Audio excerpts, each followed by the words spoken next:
honorable judges. My name is Melanie Osborne. What does it really mean to labor, love, and obey? First, let's consider labor. Since we were young children, we've been reminded to work hard in everything that we do.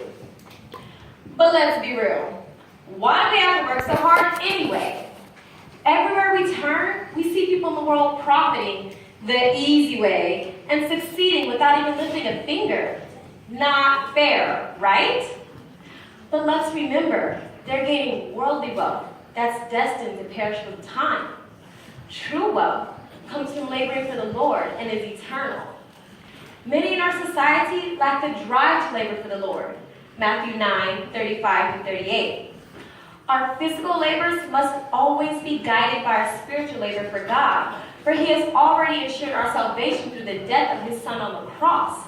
The least we can do is support our brothers and sisters, help the church to grow, and study our Bibles. Now, what about love? Well, as long as we're working for the Lord, loving Him and others is a must. In Mark 6, beginning at verse 33, we can see the immense volume of love Jesus extended towards 5,000 people. He nourished them with both physical and spiritual food and made tending to their needs His priority. Imagine how much easier it would be to live in a world where everyone strives to love, to feed each other knowledge, kindness, faith, patience, and spirituality. What an endless amount of growth we would have within ourselves and our relationship with God. In the midst of all our labors and offerings of love, we can't forget obedience. Children, obey your parents in the Lord, for this is right. Now, how many times have we heard that scripture before?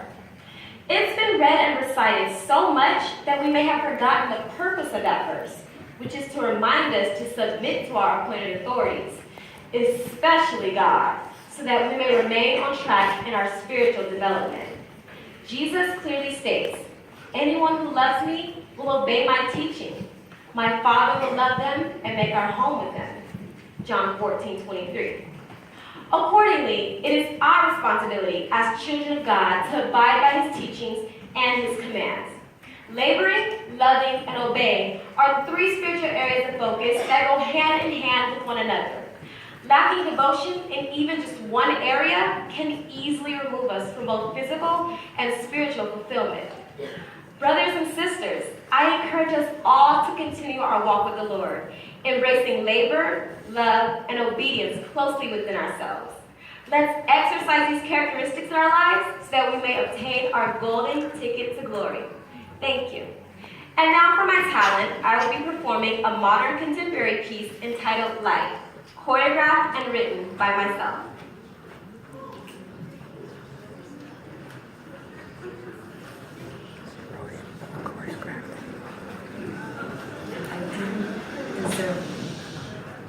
What you did to me, I didn't deserve it. Well, at least that's what they told me. But I know the truth. It's what I had coming. That's what I get for dressing so promiscuously, for indulging in unbearable amounts of liquid poison, for allowing myself to engage and even promote such reckless and irresponsible decisions. How dare I be so stupid? These thoughtless choices I made, the actions I chose to make, they led me straight to you. And what did I think I would gain from this? A prize, I suppose? Did I ever? I hit the jackpot. A lifetime supply of torture. Every night tossing and turning, rolling and kicking, burying my strings in my pillow because I can't take the constant thought of that night replaying in my head. Over and over and over again. Jumping up in the middle of the night because of the nightmares you embedded in my head. Dreading being a woman because I have to be reminded every month of the deep red blood stain you left me to clean from between my legs. What am I supposed to do? Where am I to go from here? How do I erase that blank, heartless stare you gave me as you forced yourself upon me? How can I forgive you for taking away everything from me and leaving me completely broken? I guess the word no meant absolutely nothing to you. It just wasn't enough to make you stop. Such a greedy bastard to take what's not yours and without permission. If only I could get it back. My light. A one-of-a-kind light that the Lord instilled in me at birth. The one you stole from me. I know it's no longer there, and yet I continue to search for it. It's gone. Forever. But defeat is not an option. Not for me. Instead, I'll search for a hope and a beautiful brand new light to go right along with it. A light brighter than that progressively self-inflicted, dim-lit one you took from me before. You can have it. I no longer need it.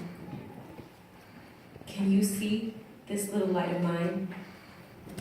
I'm finally letting it shine.